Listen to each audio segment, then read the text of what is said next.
のび太さん、そのままでいいからそばにいて。スタンドバイミードラえもん2。 Hai guys, balik lagi dengan gue Natasha di channel Fix Film. Oke, kali ini di video keempat gue bakal nge-review film yang berjudul Stand By Me Doraemon. Terima kasih sudah nonton video ini dari awal sampai akhir. Oke guys, baru banget kemarin nih gue dapet kabar dari Mbak Google. Katanya ada film terbaru yang akan rilis bulan Februari ini, sekarang nih. Itu ada film Stand By Me Doraemon yang kedua. So, gue memutuskan untuk rewatch lagi film ini karena gue ini orangnya pelupa. Cuman gue tahu kenapa gue susah banget untuk lupain mantan. Canda mantan. Oke, sebelum kita masuk ke sinopsisnya, gue bakal ngasih tahu sama kalian nih tokoh-tokoh dalam film ini yang akan nemenin kalian. Yang pertama, tentunya itu ada tokoh utama dong, nggak mungkin nggak ada ya kan? Ada Nobita. Nah, si Nobita ini adalah dia itu anak SD gitu, tapi dia mempunyai sifat dan sikap itu pemalas. Jujur aja kalau gue jadi emaknya juga gue akan semarah itu karena anaknya semalas itu dalam belajar, olahraganya males. Terus kalau misalnya ke sekolah datangnya telat mulu. Nah, yang kedua itu ada Doraemon. Nah, si Doraemon ini adalah robot yang berbentuk kucing. Nah, Doraemon ini itu dibawa oleh Sobi. Si Sobi ini adalah cucunya dari Nobita di zaman masa depan.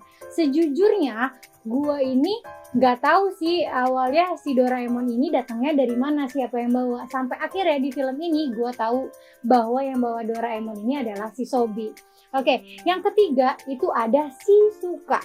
Kalian nggak mungkin nggak tahu Shizuka siapa ya kan? Shizuka ini adalah temannya Nobita yang mempunyai paras yang cantik dan pintar. Dan Shizuka ini itu adalah idolanya Nobita. Nobita suka banget sama Shizuka. Nah, lalu selanjutnya itu ada Giant. Si Giant ini memiliki badan yang besar, terus suaranya itu menggelegar gitu loh. Nah, selanjutnya itu ada Suneo. Si Suneo ini adalah teman SD-nya Nobita juga. Dia lebih kaya di antara teman-temannya yang lain. Suneo dan Giant ini itu adalah teman yang sangat jahil dan suka ngejailin si Nobita. Jadi si Nobita tuh semacam kayak kalau zaman sekarang dibully gitu kali ya. Oke, yang terakhir itu ada Dekisugi. Nah, Dekisugi ini adalah temannya Nobita juga. Dia memiliki paras yang ganteng. Dia itu pintar olahraga, pintar dalam pelajaran. Pokoknya sifatnya itu berbalik tolak belakang sama Nobita deh. Oke, guys, sejujurnya dari gua nonton itu dari tahun 90 sampai sekarang ini gua bingung. Mereka itu masih SD aja. Gue bingung tuh ya. Kenapa dia masih SD? Kalau zaman sekarang itu udah awet muda banget kali ya. Kalau misalnya gue tahu obatnya apa, gue bakal minta biar gue tuh nggak tua gini loh mukanya. Oke guys, kali ini kita langsung masuk ke sinopsis ya. Di film ini diceritakan cucu generasi keempat yang bernama Sobi itu khawatir dengan kakek buyutnya, Nobita. Nah, si Sobi ini, gue jelasin dulu ya. Si Sobi ini memiliki alat di masa depan yang bisa melihat masa lalu. Sobi melihat bahwa Nobita ini akan memiliki masa depan yang suram gitu loh. Akhirnya Sobi memutuskan untuk mengutus robot yang berbentuk kucing yang bernama Doraemon membantu kakek buyutnya ini agar masa depannya itu menjadi cerah. Oke guys, nah setelah si Sobi ini datang di masa kini lalu bertemu dengan Nobita, Sobi ini menjelaskan siapa dia, lalu tujuan dia datang menemui Nobita tuh apa gitu kan. Si Sobi menjelaskan bahwa si kakeknya ini pada masa depan, 19 tahun ke depan akan memiliki masa depan yang suram gitu. Dia menceritakan bahwa Nobita ini akan menikah dengan Jaiko. これが結婚写真。ジャイコって言ってたな。Guys, kalian tau gak sih Jaiko itu adalah adiknya Giant. Dia memiliki badan yang besar cuy. Ya gue juga besar sih, cuman gak besar-besar banget kayak gitu. Nah terus ketika sudah menikah itu, si Nobita ini pekerjaannya jadi terbengkalai, jadi bangkrut lah, dia usahanya gak bener lah. Lalu sampai akhirnya itu ada masa-masa dimana dia dikejar juga dong sama debt collector. Gak mau dong si Nobita itu. Dan si Sobi juga gak mau kakeknya buyutnya ini memiliki masa depan yang jelek ya kan. Sampai akhirnya dia mengutuslah itu si Doraemon untuk membantu kakeknya ini. Si Doraemon ini awalnya kayak, gue gak mau ngebantu gitu loh, kayak gue gak mau. Sampai akhirnya si Sobi ini saking kesalnya Doraemon gak mau, dia ini men-setting gimana dia memencet hidungnya si Doraemon gitu. Dia bilang sama si Doraemon dengan kata-kata gue ya, lo gak akan bisa datang lagi ke masa depan kecuali lo ngebantu kakek gue. Ngebantu kakek gue sampai kakek gue ini bahagia. Akhirnya setelah itu, si Doraemon ini tidak bisa kembali lagi ke masa depan. Dia harus membuat Nobita ini bahagia. Guys, kalian tahu gak sih? Doraemon itu selalu berusaha untuk balik ke masa depan. Tapi nggak bisa juga, dan mau nggak mau Doraemon itu harus ngebantu dan harus menjalankan misinya. Karena misinya dari awal harus ngebuat Nobita ini bahagia dulu. Kalau misalnya nggak bahagia, dia nggak akan bisa juga balik lagi ke masa depan. Setelah Doraemon dan Nobita ini tinggal bareng, otomatis mau nggak mau kan Doraemon akhirnya itu tahu kan gimana caranya untuk membuat Nobita ini bahagia. Nah, dia tahu bahwa cara bahagianya Nobita itu adalah dengan menikah dengan Shizuka. Kalian tau gak sih, memang jatuh cinta itu enak banget. Tapi awalnya aja, akhir-akhirnya tuh sakit hati, tau gak sih? Sakit hati banget. Enggak, canda. Oke, kita langsung next lagi ya. Kita next dulu, oke. Tadi anggap aja iklan. Nah, si Doraemon ini tahu alat untuk membuat Shizuka bisa jatuh cinta dengan Nobita. Nah, alat tersebut itu bernama telur peniru. Oke, gue bakal ngasih tahu sama kalian cara kerjanya si telur peniru ini. Cara kerjanya adalah orang yang mau dipelet itu harus masuk. Kita ngomongnya pelet ya, karena di Indonesia kalau kayak gitu namanya pelet. Untuk orang yang dipelet itu harus masuk ke dalam telur tersebut. Nanti ketika sudah didiamkan selama 15 menit, itu kan otomatis bakal kebuka kan. Nah, ketika si orang ini yang dipelet itu misalnya, gua melet si A, masuk tuh ke dalam telur itu ya kan. Ketika sudah 15 menit, otomatis si telur itu kebuka dong. Si A ini harus ngelihat gue, biar dia jatuh cinta sama gue, gitu kan.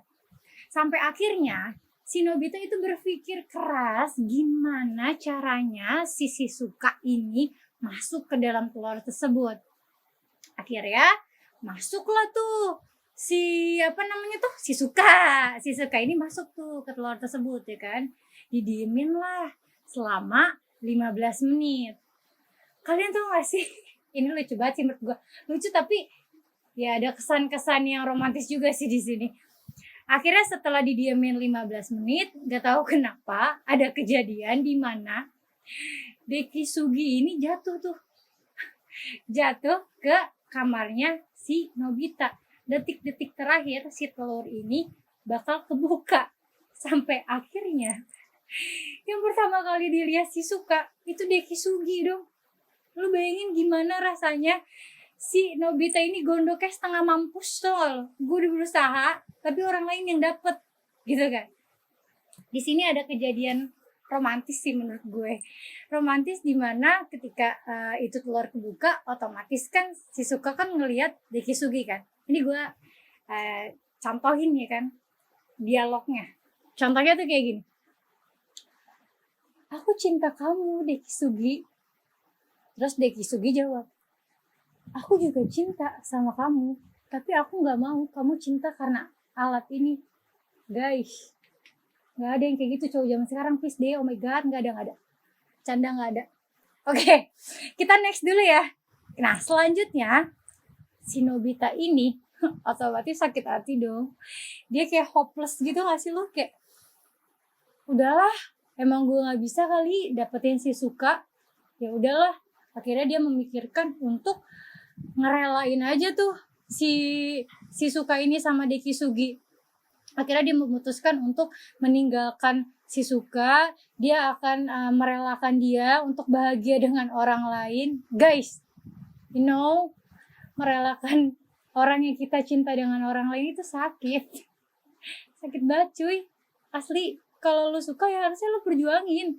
Kalau emang gak bisa, ya balik lagi. cinta nggak bisa dipaksain kan.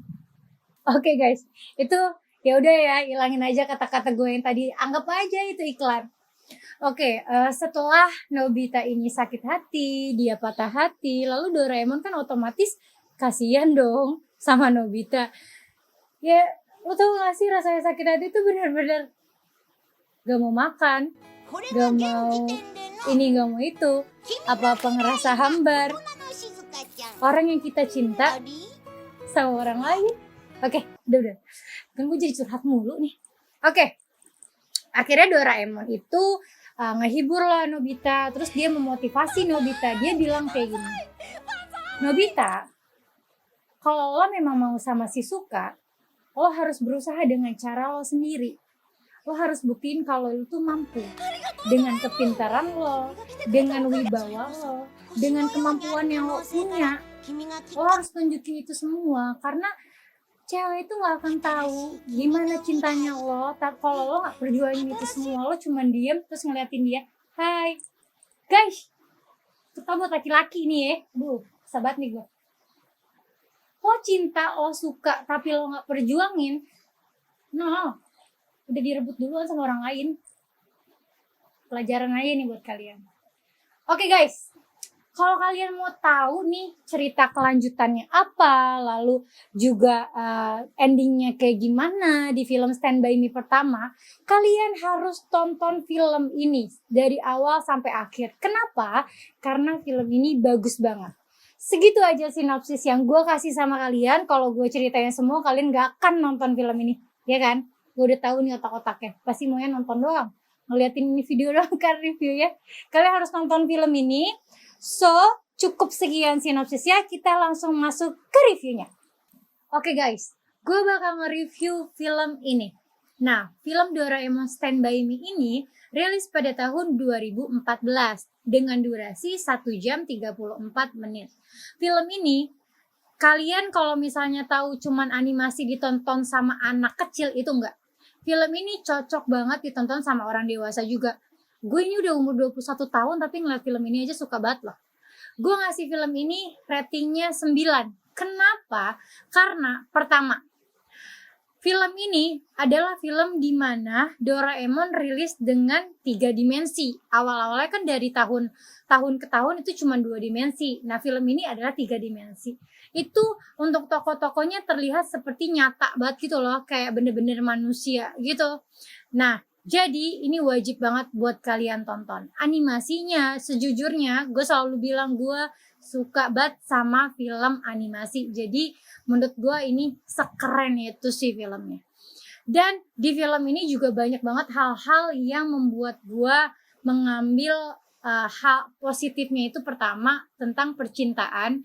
Di sini ada suasana percintaan, ada suasana sekolah, ada suasana kayak bully-bully itu sama temen-temen. Terus banyak banget deh hal-hal yang bisa gue dapetin di film ini. Lalu ada scene dimana sejujurnya gue nangis banget, ini menangis. Ada di situ bener-bener scene dimana gue nangis, gue sedih, kayak gue gak mau kehilangan gitu loh. Nah, kalau misalnya kalian mau tahu kenapa gue sedih, terus gue gak mau kehilangan, itu kalian harus tonton banget film ini.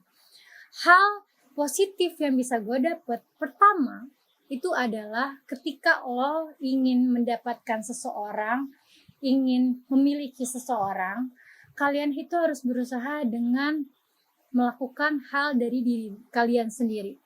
Yang pertama, kalian harus mengutarakan apa yang kalian, perasaan yang kalian punya.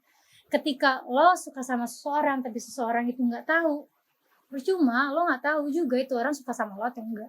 Kalau lo udah ngasih tahu, even itu dia nggak suka juga ya bodo amat, yang penting gue udah ngutarain. Kedua, perjuangin. Kenapa harus perjuangin? Karena kalau lo cuma diem di rumah, rebahan, terus lo nggak ngelakuin apa-apa, dia bakal diambil orang. Guys, percuma. Balik lagi, percuma. Terus balik lagi juga, gue selalu bilang ketika kita melakukan sesuatu itu harus didasarkan hal yang positif. Kita nggak boleh melakukan sesuatu itu dengan hal-hal yang negatif, karena ketika kita melakukan hal yang udah negatif, alurnya udah nggak bener, itu hasilnya juga nggak akan bener guys. gitu sih. Jadi film ini tuh banyak banget vibes yang positif banget. Jadi kalian harus tonton film ini. Oke, gue kebanyakan reviewnya yang bagus, jadi kalian tahu lah ini tuh filmnya sebagus apa. Kalau gue review terus nanti kalian gak mau tonton, tapi gimana ya, kalian harus tonton ini. Kalau gue review terus nanti kalian udah tahu dong endingnya kayak apa. So cukup sekian aja video di YouTube ini. Maaf banget nih kalau misalnya gue ada salah-salah kata. Ini disclaimer aja, review tadi itu menurut pengalaman gue nonton film ini kayak gimana.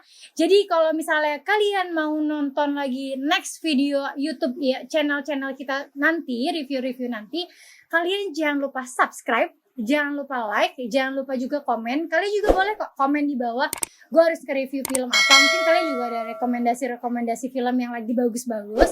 Oh iya, satu lagi, kalian jangan lupa turn on notification, karena kalian biar gak ketinggalan video-video terbaru kita. Oke, terima kasih banyak, sampai jumpa di video selanjutnya. Dah.